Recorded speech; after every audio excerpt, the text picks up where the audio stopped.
Thank you so much. Welcome to Earground. My name is Plot Marco, and I'm your host this afternoon, Saturday afternoon. It's a beautiful Saturday afternoon. We're still basking in the glory of the biggest win, the biggest news right now in Zimbabwe. Long John did it. Hello. Wow. That was the quickest connection. No, it's quick. It has to be. Are you saying you do quickies? No. I'm not saying anything like that. Nice one. Thank you so much, Long John, for taking your time. I know you've got a busy schedule. This is actually an honor to have you on the program, Earground. And to start with, congratulations. Thank you so much. It means a lot. Hey. Tell me, how does it feel? How does this feel to... I cannot explain the feeling. Like, even me, I can't believe it. I still can't believe it. Like, I feel like I'm going to wake up anytime soon from now. Yeah, it's like, my one. Yeah, just... Come on, I got to come to Long John. Say hello. Hello. Say hello. That's my new friend. He's starstruck. He's like, that's the guy from TV.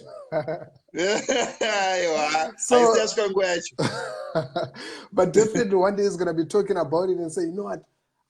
You see that guy on TV, my dad once spoke to him and I saw him. That is the dream, yeah. You never know.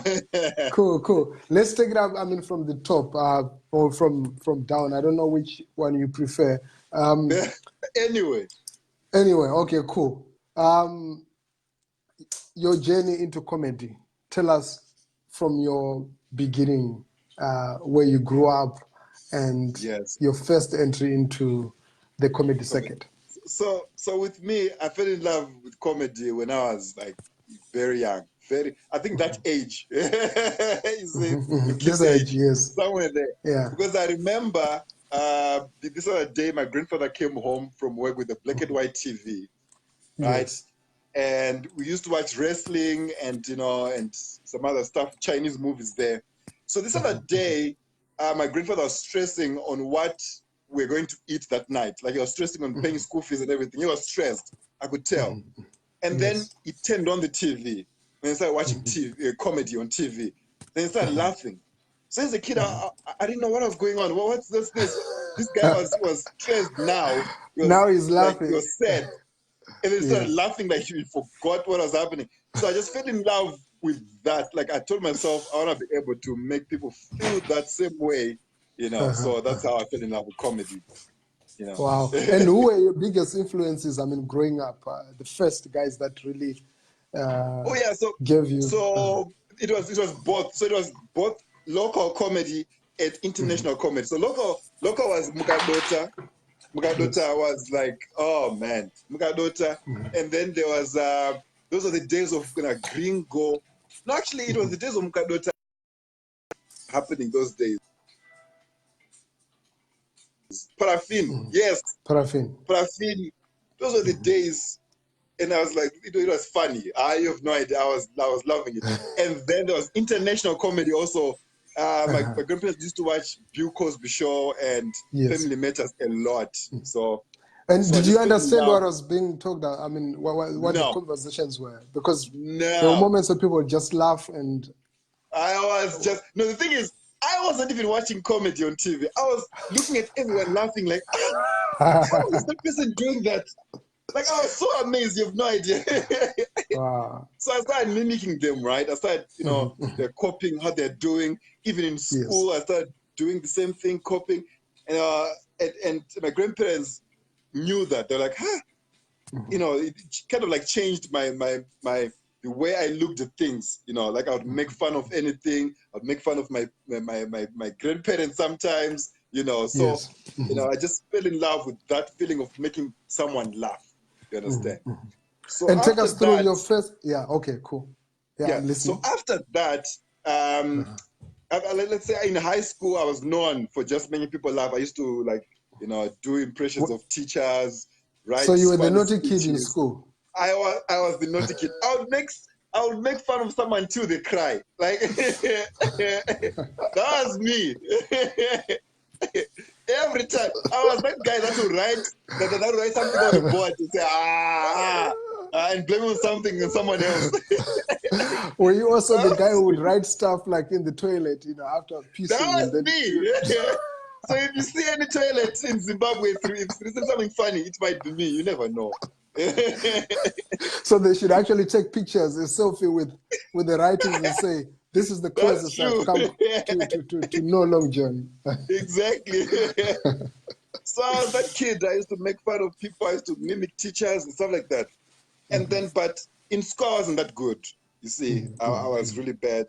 Like I have this routine that I'm working on in comedy where I want to talk about, the educational system, and how it was for me. Like I actually had to teach myself how to speak English. You understand?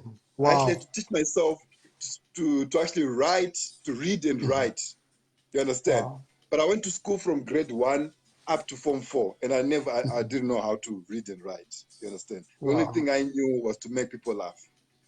But as a dull kid, how did you manage to because I'm told, like with comedy, it's not laughing matter. It's serious stuff. People have to read. You have to understand. So, so the thing is, with comedy, it's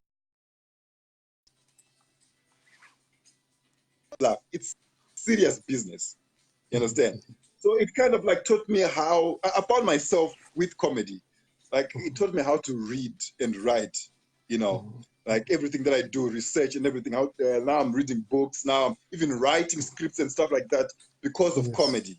You understand? So if they manage to take that same principle and put it in schools where they identify your talent and teach you in a way, like what comedy did for me.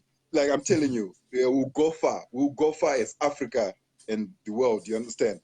So I discovered that when I was after high school, and I started learning how to write, read, and everything. So after high school, I went straight into comedy. I told my grandparents that I want to be a comedian, and they knew what was happening. They were like, "Okay, here's money. We're gonna pay rent for you to rent a one-room house, one room, in Harare, in Kwazana, and you're gonna do comedy."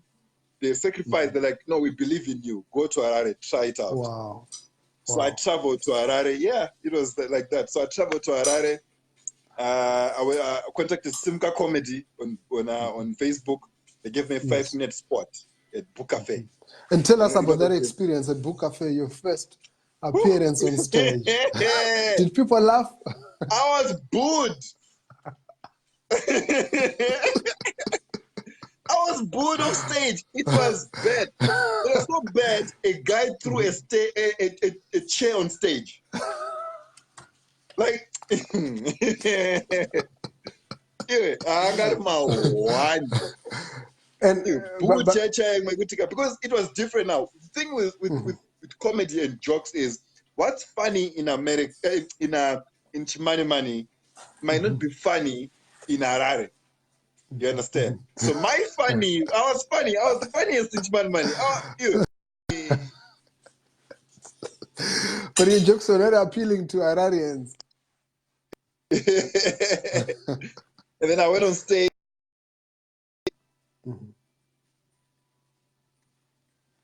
It was bad. Wow. And what kept you going on after that experience? What made you say, look, I've had a chair thrown at me, but I'm not going to stop? So this is what happened, right? Going back to when I was in high school, I was Form 4. So it was a distance from our house to the school, right? So I remember the other day I was coming out of an exam, and I knew that I failed. Because remember, I didn't know how to read, I didn't know how to write. Yes. I just knew that I failed. So I was walking by myself. It was far, it was hot, and I said to myself, you know what, this school thing is not for me, and I know that I failed. But you know what? I'm going to be the best comedian. Like I'm gonna be the best version of myself. I'm gonna travel the world. I'm gonna do comedy, no matter what it takes. I made that promise to myself that day. I still remember the spot where I was standing. I was like, no matter what people say to me, I'm going to achieve this dream. I'm gonna be an international comedian. I'm gonna travel to these countries. I'm gonna tell my stories to people around the world. You understand? And you believing in this when nothing was showing in real to that direction. What fed your imagination? What fed your faith to say, look, I'm going to do it. I'm going to make it. I'm not there yet. I'm still starting. But one day I'm going to be touring. I'm going to be traveling. So it's all because of my grandfather. So my grandfather is also a dreamer. He was also a dreamer. Like he was raised in a very poor background. They were very poor when they were growing up. Kumusha check. So like his dream was to like have his own family and build his own house where he's free. His family, one day his family to take care of him, his kids and everyone. And right now, his dream came true. He's relaxed, he's retired, his kids take care of him, and he actually built his own house. You understand? So from that dream, from looking at him, I was like, no, if my grandfather can dream from coming out of, I'm coming out of the village to build his own house, I can actually do the same thing. You understand? So he always told me that, no, John, if you believe, you achieve your dreams. You understand? So as soon as I told them I'll become a comedian, they said, you can just go and do it. Go and do it. We believe in you. So from them believing in me, I was like, no, I am not going to let these people down. They believed in me. You understand? Yes. So the thing is, my grandfather will pay school fees from grade 1 up to Form 4. But still believe you could be a comedian. Yes, and still believe that I can achieve something, because he believed that in school, yes, I'm not coming from school with good grades, but I'll learn something from school that will help me in life. You understand? He believed. So in school, it helped me a lot. It actually helped me in being with people, actually writing, my jokes, not even writing, making, like polishing my comedy and actually achieving my dream as what I'm doing right now. It happened in school. So that belief from my grandparents, actually helped me a lot to say, no matter what, I'll achieve my dream. I'll keep going. No matter what people say, no matter what happens, this is where I'm going. And your grandparents now, are they aware that you've been selected by Steve Harvey? Oh yeah, they are Spotlight? like my biggest fans. Wow. How did they react to that news? So my grandparents, when something happens, my grandparents are the first people to know somehow. Like they are well connected. They are even on Facebook and everything. Oh, they're on They Facebook. might be watching this video. You never know. Hello, Sekuru. Hello, You never know. So they are well connected. So as soon as I saw, because they know Steve Harvey, as soon as they saw that thing, they're like, and they called me. My grandmother called me. He's like, John, And then this song that they sing, they're like, thank you, God, and everything. Nice. So you see, that support from your parents actually gives you, motivation, to keep going. You understand? And I'm grateful for that. Wow, congratulations. Before you got selected by Steve Harvey, you had won 2 major awards. You had won the National Arts Merit Award this year. Lightning must cut much.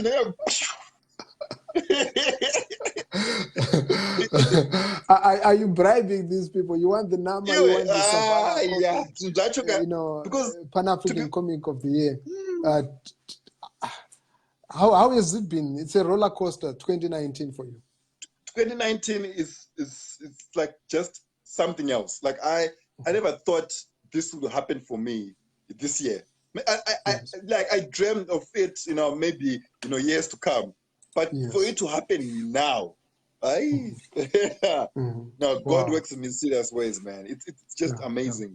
It's just amazing, to be seen as a Pan-African comedian in Africa, and to actually win the award and to win a national award in Zimbabwe means a lot. It means that Zimbabwe and the continent, got my back. So no matter what I do around the world, I know that I have, the continent behind me. I have Zimbabwe behind me. So it means a lot. Wow. And did all these things happen because of you moving to South Africa? Would you say that? Or these things were still going to happen even if you were working from Zimbabwe? Okay, so comedy is like this now. Comedy is different from music. You can make music in Zimbabwe and it can be global. Yes. You get it? But with comedy, you have to travel. You have to be in certain areas for you to be seen. Understand? So I needed to be in South Africa for people to see me, for me to win the Pan-African Award, for me to improve as a comedian, because comedy in South Africa, it's like the industry is an old industry. You understand? Yes. It's an old industry. It's actually an industry. In Zimbabwe, we're still building. In South Africa, it's an established industry. So I had to come here and learn how they do it. You get it? Yes. So that was the idea. So when I came here, I was starting from scratch. In Zimbabwe, I was a bit known. I was in the industry. I was doing shows here, there, blah, blah, blah. But when I came here, I had to forget about my material that I used to do in Zimbabwe and start afresh and re-look at myself. And that's actually how the Village Boy was born. You understand? Because I had to be so unique. And the only way you can be unique is to talk about where you come from, is to look back on where you come from and actually discover myself in that way. You understand? So right now, as I speak, a lot of people know about Chimanimani. A lot of people want to come to Chimanimani. As soon as I come off stage, people are like, hey, I want to come to Chimanimani.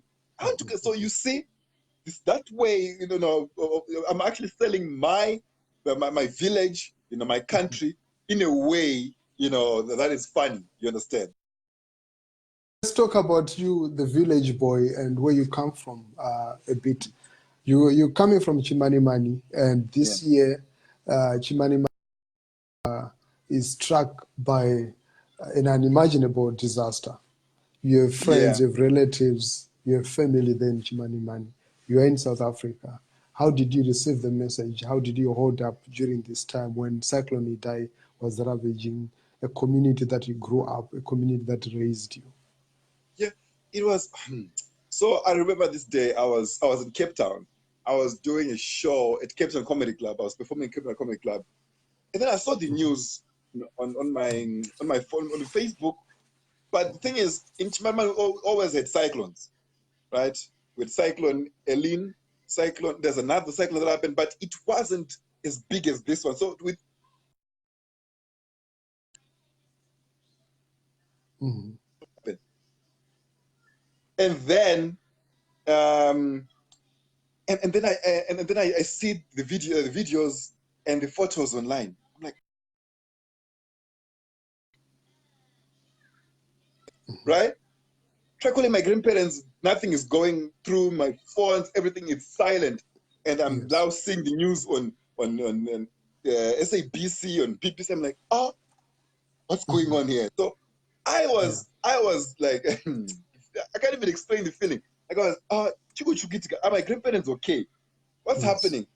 And then after that, receiving the news that the cyclone destroyed the roads, looking at the photos, I was concerned about my grandparents because I know where we stay. I know how the landscape is. You know, my mind was, imagining stuff now. You understand? But and then I received a call. I received a call from them saying, "Oh, we're okay." They were actually helping out the people that were that were now homeless. They were now inviting a lot of people in our house. And man, it was such a bad month for me. But as a comedian, I talked about it on stage because comedy is also therapy for us comedians. So I went on stage, I talked about it like, I am making you laugh, but what happened is, you understand? So, yeah. And now, does this have any sort of resemblance or any significance? You coming from Chimanimani and you now leading the pack, you're now stepping onto the global stage. Does this have any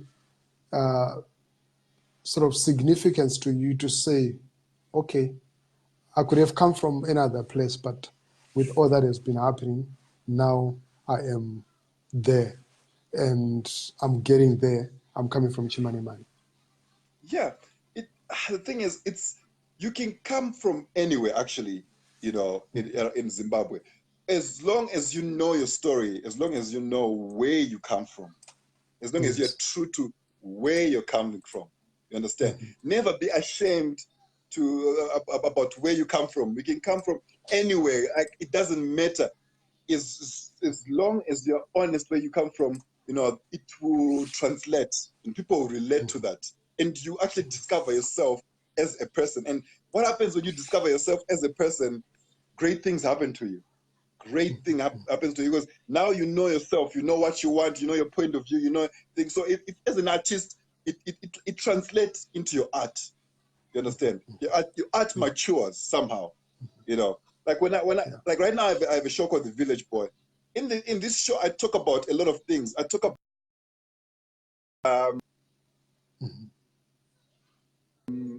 my dream as a village boy now traveling the world.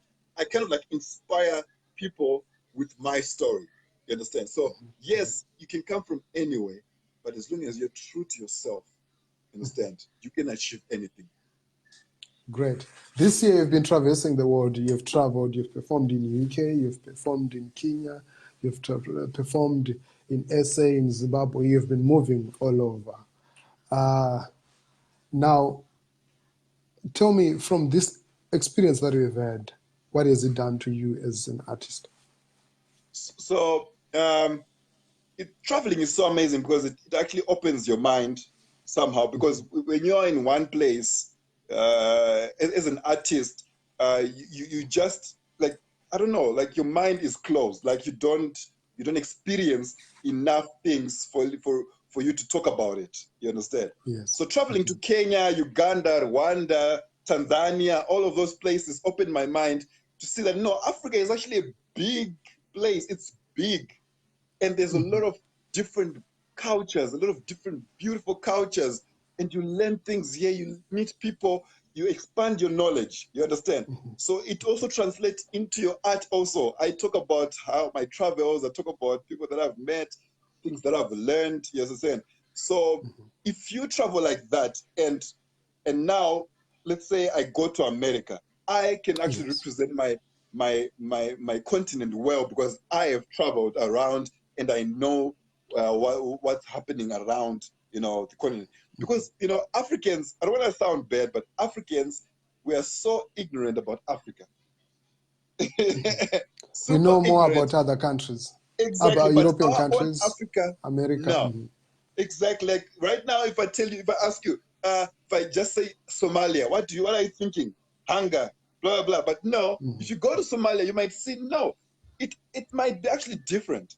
You understand? If you say if you say another country, Nigeria, you're thinking about witches now. You're thinking about witches. That's all you think about. You understand? So Africans, we are so ignorant about Africa. But when you actually travel around Africa, you realize it's actually a big place. There's so much to learn, and there's so many stories, that to be told about Africa. Talking about those stories, a lot of the times I've seen arguments that say comedians actually are at the forefront of sending a very negative impression and image about where they come from, especially Africa. That a lot of the jokes at times tend to denigrate where they come from. And what's your position with regard to that? Do you feel also complicit, in that, to say, look, I've also contributed my part in shaming my own people, my own country? So I was just why I'm laughing is because I just had that conversation with one of the guys in my team. So I posted a video online and some comments where some people were like, blah blah blah. But then I was like, what did I say? Just listen to it. I was speaking the truth. So there's power in the truth. Yes, I can go on stage and say, oh yes, we are amazing. Nothing is wrong about this place. Nothing is, we are living well. But if you look at it, there are some wrong things, right? So as comedians, our job is to look at those things and try to shed a light to it, right? So obviously I might over-exaggerate a bit, but that's just how comedy works. Understand? Any comedian can do that, But every joke comes from a real place. So every joke that I talk about comes from a real place. I talk about Chimanimani. I talk about how our cell phone reception is very slow. Yes, it's very slow. So when I talk about it, someone will hear about it and they'll be like, no, let's actually Let me try go to and fix that. Yeah. this exactly. Yes. Stuff like that. So as comedians, we are so honest. It's every comedian. Like, if there's any comedian watching this, you have to be honest in your comedy. Be so honest. If you're staying in a one room, talk about that one room, like you see. So people will try, will relate to that. So yeah, people may say, we should put that. No, we are just looking at things that are there and actually, talking about them and maybe shedding a light. So we had this idea of going to Chimanimani and doing a show for the Cyclone Idai victims. You understand? Yes. Talking about the Cyclone Idai and stuff like that. We're going to shed a light to the victims of the Cyclone Idai. You understand? So if you say, no, don't do that because the people, the house were destroyed, no, but that's just how comedy works. We laugh at our problems. You understand? We laugh. Even Zimbabweans, actually Zimbabweans, we are so good at this. We laugh at our problems. You get it? We might have a Zim-dollar that's going in inflation, blah, blah, blah. We laugh at it. So what am I doing wrong for making jokes about the same thing that you're laughing at? And talking about, that, do you feel free to make certain jokes whilst in Zimbabwe, or there are times when you're like, oh, you have to look around, or you have to really think twice before you make a certain joke? Oh yeah, definitely. So each and every place is different. When I went to Uganda, as soon as I landed, they're like, yeah, don't talk about politics. Don't talk about our president. Don't talk about and stuff like that. I'm like, but I just landed, you see. So in each and every country you go to, there are different rules, different, In Zambia, you do not talk about sex in front of people. Not even in a way that is good. Not even in a way that is, okay. No, you don't. You get it. So every country is different. So as a comedian, it's your job to adjust. You get it? So when I come to Zimbabwe, obviously there are things that I cannot talk about it that I talk about in South Africa.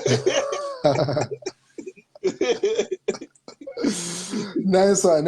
And tell me about this win, the Steve Harvey Spotlight, stand-up comedy Spotlight.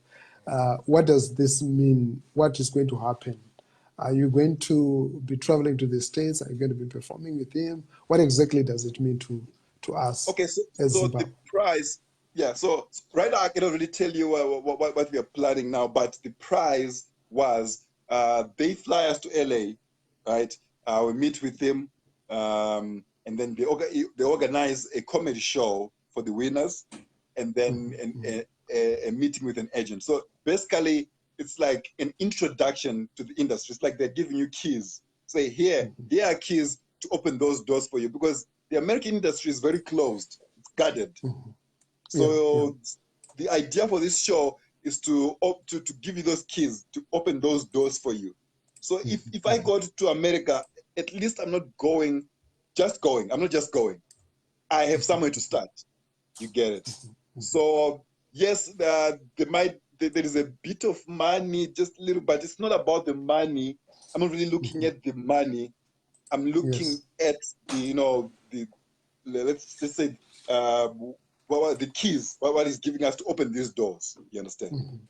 That's where Uh, that's and talking about that key, what are you going to do with the key? Now you ooh, have the, yeah. you have no idea.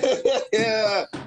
Like I told you, I have been dreaming about this. So with me, yes, I dream, but I also plan. Like I plan, I sit down, I plan. So everything that happens in my career, everything that you see, it just doesn't happen. I sit down and say, okay, so what's my next step? I want to go here. So how do I get there? You understand? So with this key, it actually happened to come when I needed it the most, because Yes. I was actually like I was sending out like 100 emails a day to to companies in America, to festivals in America, so that I can try and squeeze into the industry. So you see, so now I have the key. As soon as I go there, I'm going to travel around America doing shows and learning, and also this opens doors for other comedians in Zimbabwe. You understand? Because especially if I go there and get it established, it's not just for me, Yes. it's for everybody else. Like we said, it's our story. It's our time for our stories to be told. Great. And talking about that, our stories to be told.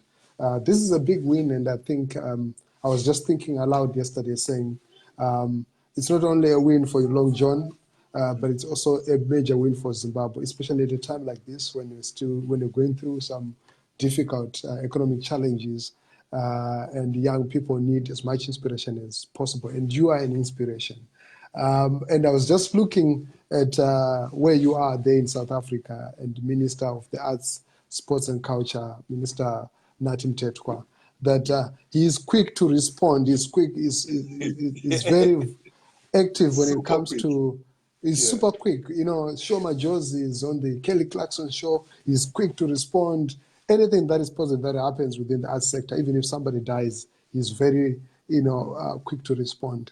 I've not heard any official response except from Nama, but I've not seen anything from the minister. Man. Do you feel less appreciated? Do you feel did it do anything to you, or So tell me about that? so so here's the thing.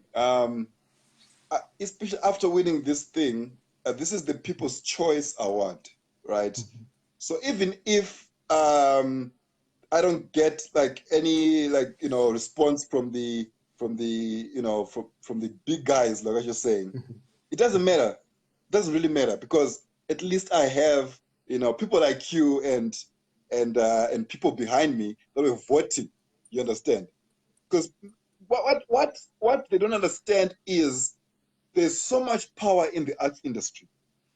There's so much power to change a lot of things. Nigeria realized this. Hollywood does this all the time. So there's so Yes. much power. So if they manage to like focus on the arts industry and see what's happening and support, just a simple congratulations can do a lot of things. You understand? Can do a lot of things. So, but it doesn't matter for me, because there's a time when I was like, I'm doing a lot of things. I'm traveling, but not even one person is seeing it. I'm just not going to do it for that. I'm just going to do it for the people that actually want to see me. You understand? So it doesn't really matter. Yes, it's very important. We need it. We need people. Actually, we need people that would actually take over the arts industry. And, like what we were talking about yesterday, we actually need to be, I don't want to sound bad for saying this, but it needs to be changed somehow. You understand? Because most of these people, I'm sure they don't really know how to use Twitter. Let's be honest.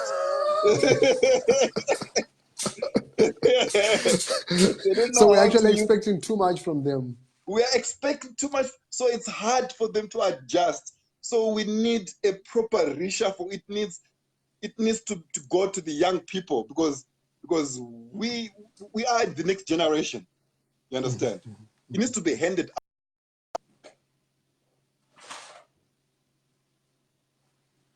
Yes. I was speaking there to Long John. I don't know what happened with the connectivity. But we'll continue speaking to Long John there. We're talking about his win. Let me see.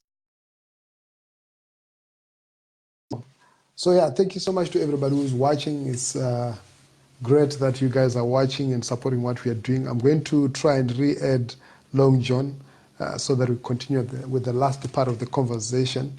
I don't know what happened to his network there, but anyway, I'll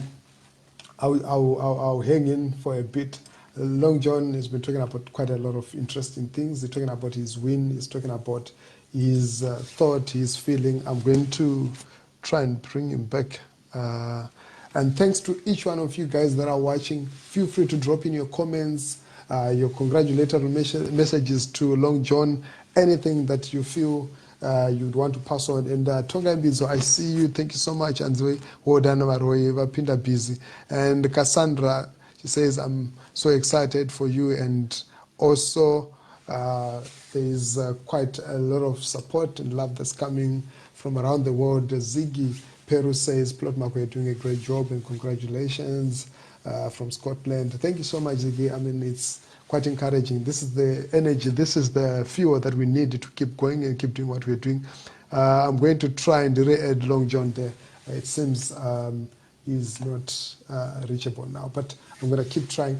So Long John won the Steve Harvey Spotlight, stand-up comedy Spotlight talent search, which is a huge platform that is run by Steve Harvey. You know, Steve Harvey is an American comedian, a television host, a producer, a radio personality, an actor, an author.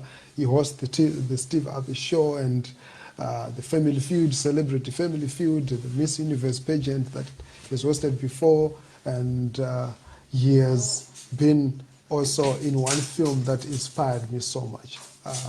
The film, it's a dance film called You Get Served. This is the film that got me into dance. This is the film that got me to start Jibilika. It contributed, I would say, at least 60%. So this is why this story about Long John winning and getting closer to Steve Harvey and being part of a project that Steve Harvey is working on really means a lot also to me as a person. But let me try to add Long John back.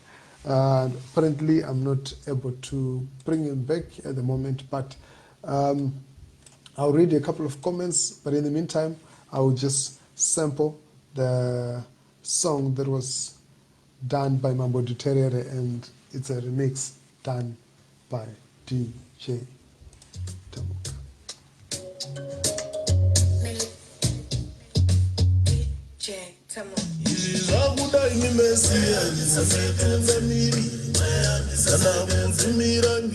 This is possibly the most played song at the moment right now in Zimbabwe from the random survey that I've done. It's rocking the streets, it's rocking the waves, and he's the most sought after artist right now at the moment. A lot of artists are lining up and trying to get a collaboration with Mambo Duterere.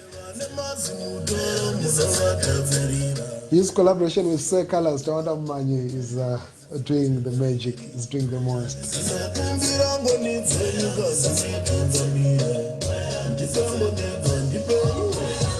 So I'm going to wait a bit. It might be a 2-3 minute wait.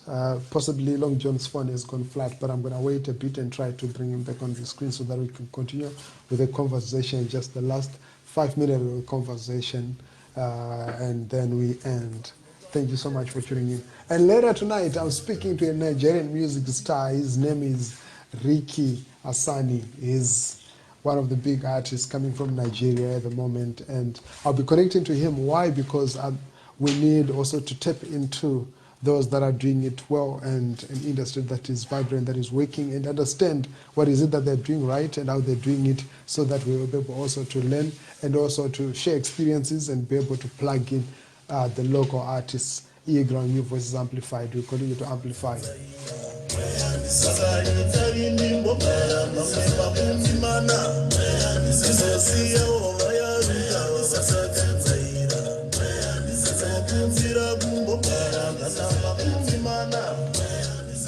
Long John, once you're back, just drop me a message here and then I add you on.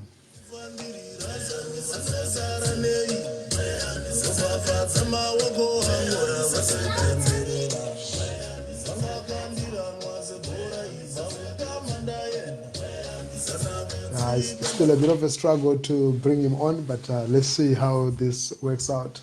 Long John, congratulations. You've done it. You've done it for Zimbabwe. You've done it for Africa. You've done it for every young man who dares to dream, who's thinking and imagining something beyond their limit. All the way from Chimanimani, Long John has done it. And this is something that we need to celebrate. And like I hinted, that I'm actually disappointed that our Minister Kirsti Coventry, he has not said a word about Long John. Maybe the word is going to come, but it's always exciting to see a very active and responsive leadership at a time like this, because this is something great for Zimbabwe, especially if an artist was won a number before. It's something that we need to celebrate as Zimbabwe and make noise about, and make every other young person believe in the possibility of making it, especially under difficult conditions that we have right now. Long John is a story of defiance coming from Chimanimani, an area that was affected by Cyclone Idai. He has done so well, and I must say, Long John.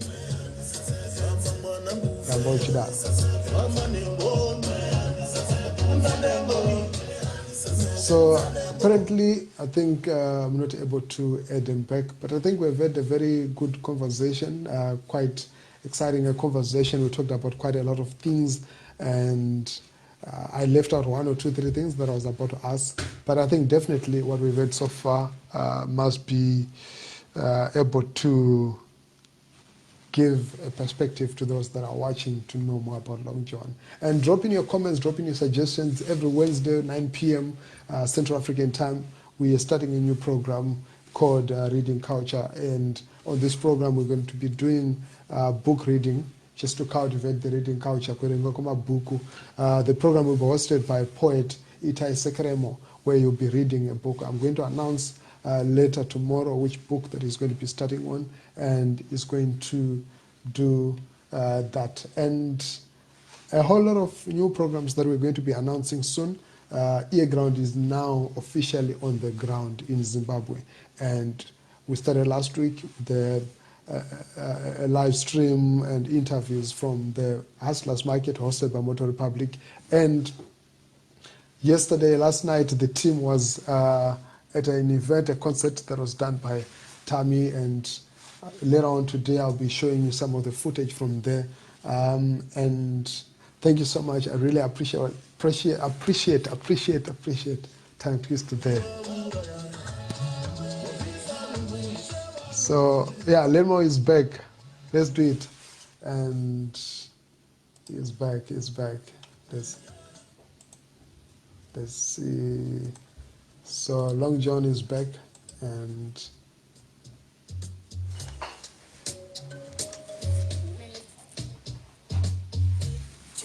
I'm adding him now.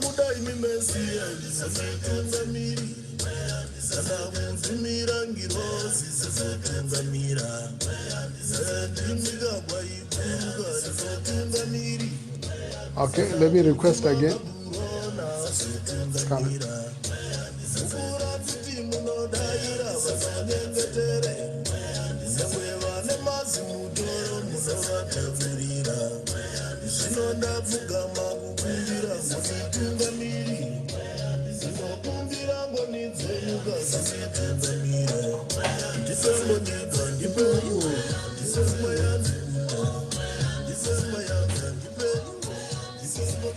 So I'm trying to add once more. And Tawanda, Tito Nyamziwa, thank you so much. It really means a lot to get that kind of support. This is what will grow the platform. This year alone, we've interviewed at least 100 artists. Yes. That's witchcraft. I guess I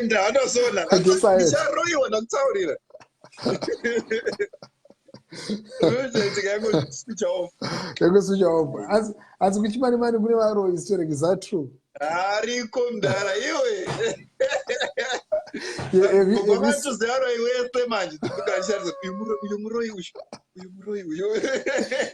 seen them in action? You never seen them in action, they are very experienced. Nice one. Yes, where were we? We were talking about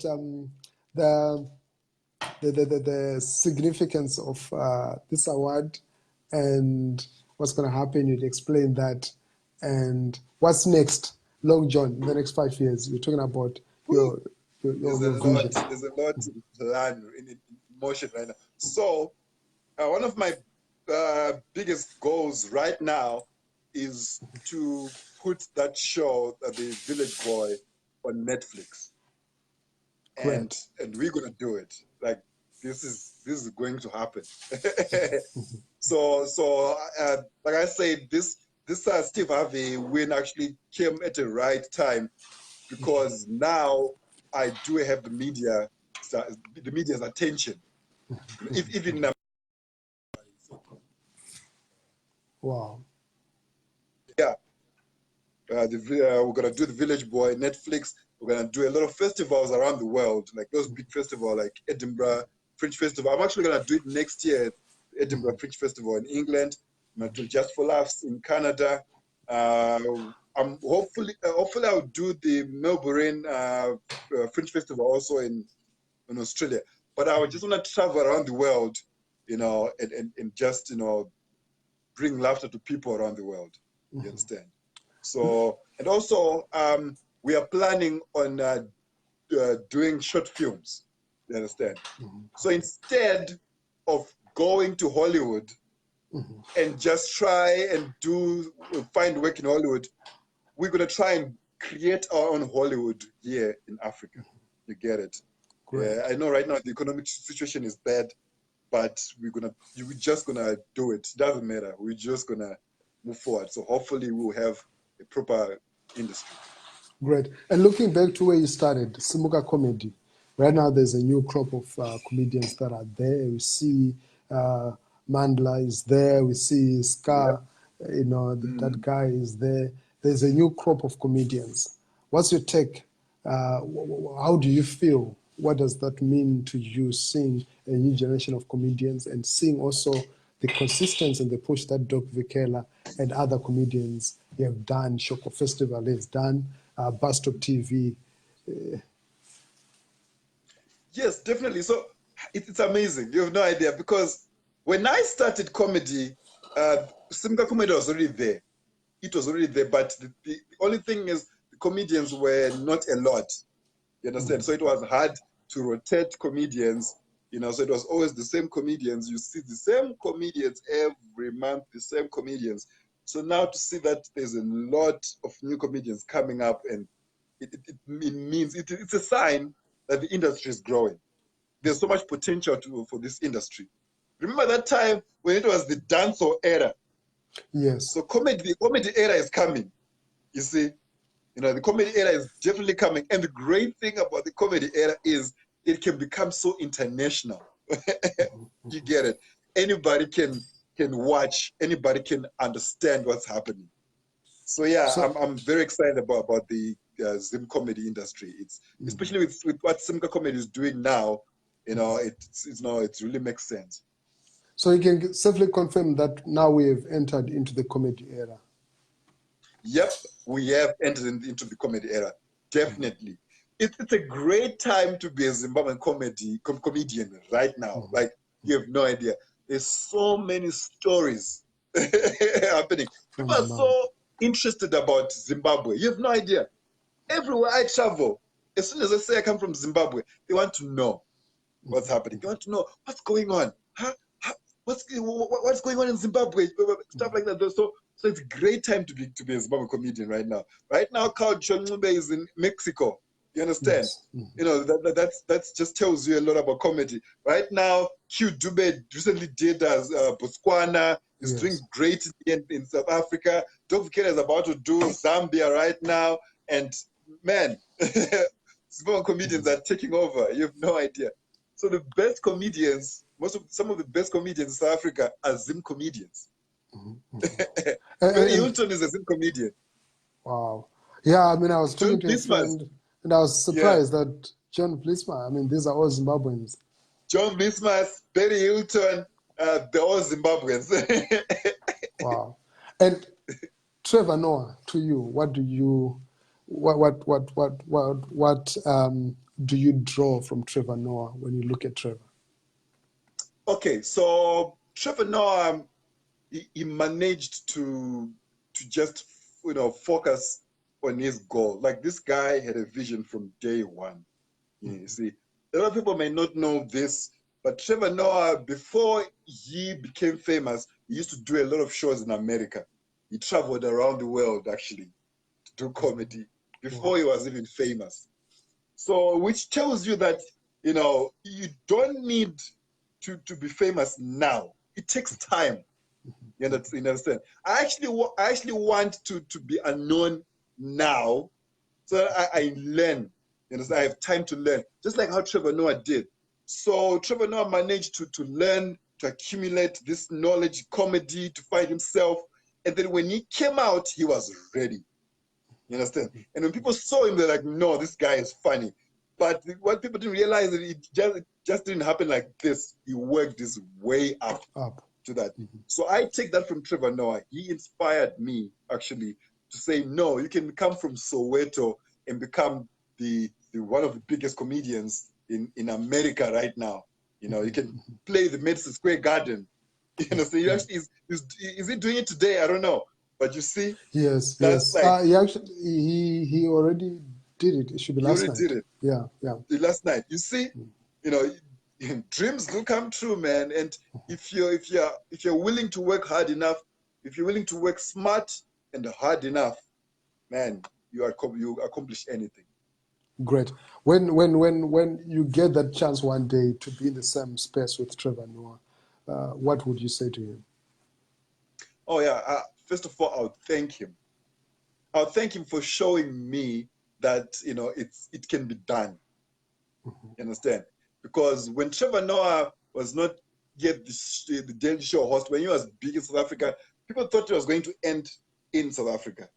But he showed everybody, he proved everyone wrong. Even in the comedy industry, there were people that were doubting him because there's so much politics in the comedy industry. So there were people that were doubting him, like, nah, he'll never go far. But he stayed true to himself. So I would thank him, saying, man, thank you so much for the inspiration. I'm here because you show us the way. Because the other thing that he did is a lot of people around the world were not really looking at Africa, but he managed to say, no, guys, look, there's a place called Africa. There's a lot of talent in Africa. I come from Africa. This talent is from Africa. So a lot of people are like, so there's actually a lot of things happening in Africa. So you see, that's why you see a lot of eyes on South Africa right now because of what Trevor Noah did. So yeah, he opened doors for all of us. And people that didn't believe in him, and for you, are there people that didn't believe in you or still don't believe in you, and they've said it in your face that, Lord John, I was Kuspaka. Okay, I don't want to sound wrong again, but let me sound wrong this time. Okay, It cool. doesn't matter. So there is a time when I was doing comedy in Zimbabwe, when I was still trying it out. You understand?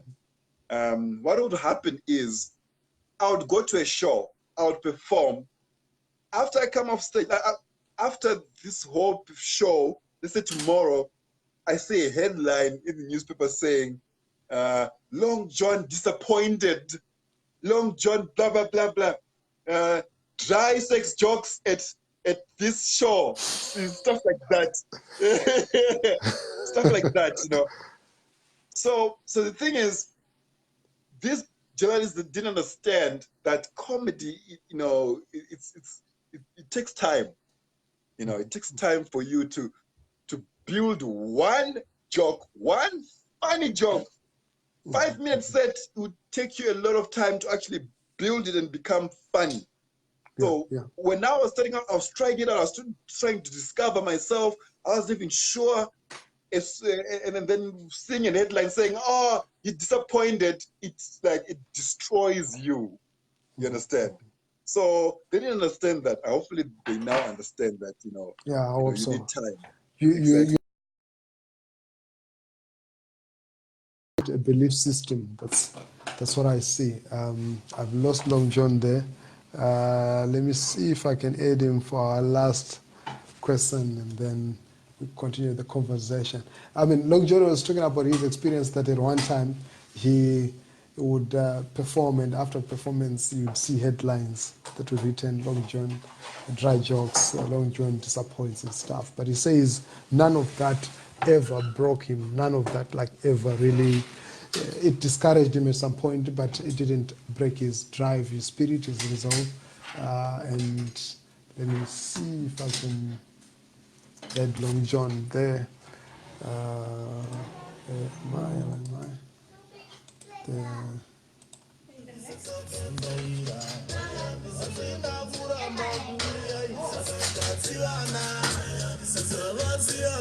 But we overcome. Yeah, we overcome, sure. Cool. So, Mukadota, Mekia, Mtirwa Fanza, Paraffin, Edgar Langeveld. Kafupi, even Kafupi actually. Yes. Yes, Gringo. Let's not forget. Yes, all of those are like pioneers. Those people, Timina John Bonzo. Banda, Oh Timina my Bonzo. God. Yes. Hey, that was comedy.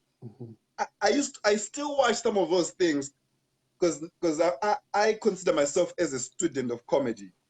I study comedy. So anytime when I watch comedy, I study why people laugh, you know, and stuff like that. How was this funny? So when I actually go back and watch some of those dramas, I'm like, this was actually brilliant. Even till today. You understand? So man, those were legends. And legends. With all that legendary status, we still see today when a comedian dies, they struggle to actually get money to be buried. When a comedian falls sick, there is no money. People have to really come together to put in money. After years of entertaining people, live into so many houses and so many lives, impacting talents like you, these comedians are still poor. Is there money in comedy? There is money in comedy, but there's no money in just doing shows or actually no. So there might not be money in comedy exactly like comedy itself. You understand? But there's money around comedy. Things around, things that comedy can bring you. You understand? Endorsements, corporate, adverts, stuff like that, acting. That's where the money is. Business-wise, branding.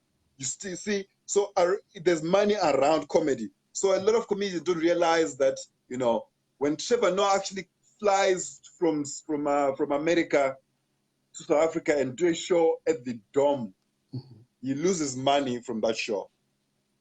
You understand? He actually loses money. But what he makes money from are the endorsements, advertisements, the stuff, you know, people that are not people that are paying the tickets. No, that he already lost his money when you book the venue, stuff like that. But things around comedy, that's where your money comes from. So right now, Trevor Noah is making a lot of money with The Daily Show. You get it? So you actually lose money in comedy if you just focus on that. So you have to treat it as a business also, because this is like a product. As a comedian, you are a product. You are selling a product, which are your jokes. You get it? So when you sell a product to people, and another thing, it's when people say we want to support you, they actually want free tickets. I did a show in Durban, and they're like, "No, we're coming to support." And they came. They're like, "Yeah, but where are the free tickets?" I'm like, "But you're not supporting me then. That means I'll walk back to Johannesburg after this show." Wow. You get it? So it's stuff like that. It's also the people that say they are supporting you, but they're not really supporting in terms of paying and buying tickets. The tickets. Because you cannot go to a shop and say, I want to support your shop. Can you give me free bread? No. And talking about free bread, you need to pay. How many times do you meet? Because I've read a joke that says, if you're a doctor and you're moving around, it's rare that somebody just says, "Oh yeah, doctor, can you just heal me now?" But you as a comedian, how many times do you get that you're moving around, people recognize, "Oh, it's Slow Johnny." They're like, "Can you make jokes right now? Can you make us laugh?" Every day. Every day. Even my mother do that to me. Like, "Yeah, can you do a joke for me right now?" I'm like, "No, that's not how it works, mom." But every day, it's just how it is. But you have to just learn to say no. Sometimes. True. Sometimes because it's, you kill your spirit. What if I do a joke and then the person doesn't laugh right now? That doesn't mean that you're not funny. Yeah. But it kills your spirit, True. And your word to the new crop of comedians or young people that want to do comedy right now. I don't know if I'd ask this, but what would you say to them? Okay. What I would say is, first of all, don't be big-headed. No matter how many followers you get online, that is the problem that's happening even now, because comedy now is now based on how many followers you have online. You understand? So if you have, let's say, 50,000 followers on your Facebook or whatever, most of those people will never come to your show. It's been proven before. They don't, because a lot of followers are there for free stuff. They're here to click and watch there. But they'll never pay a ticket to come and watch you. No. So don't be big-headed for that. Always keep working on your stuff. Never stop writing. Never stop improving. Become a student of comedy, right? Learn, every day. Watch comedy. Learn how this is funny. Learn why people laughed at this joke. Why people, stuff like that. Just learn comedy, you see. And it's not about quantity. It doesn't matter how many jokes you have.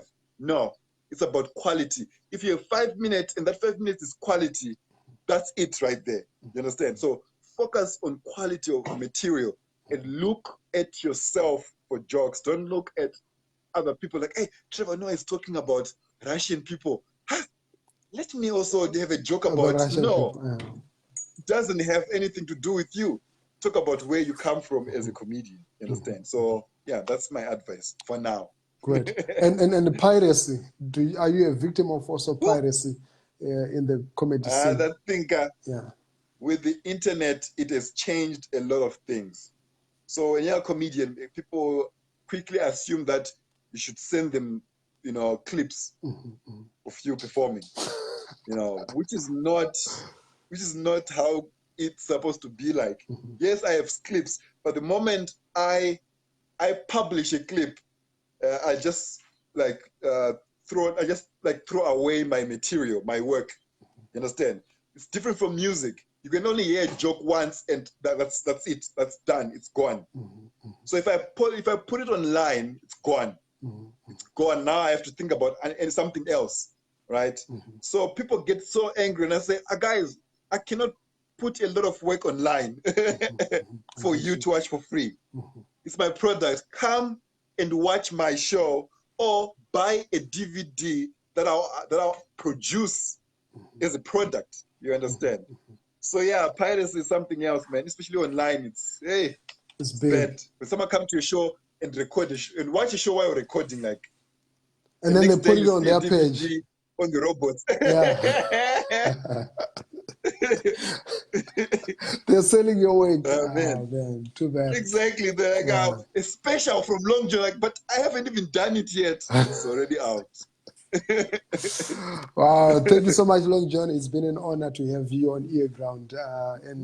I must say, thank you so much for having me, man. No, that's great. And I wish you the best. And we're going to be following your star as it rises. And you're doing proud for Zimbabwe and Africa and for every young person who dares to dream.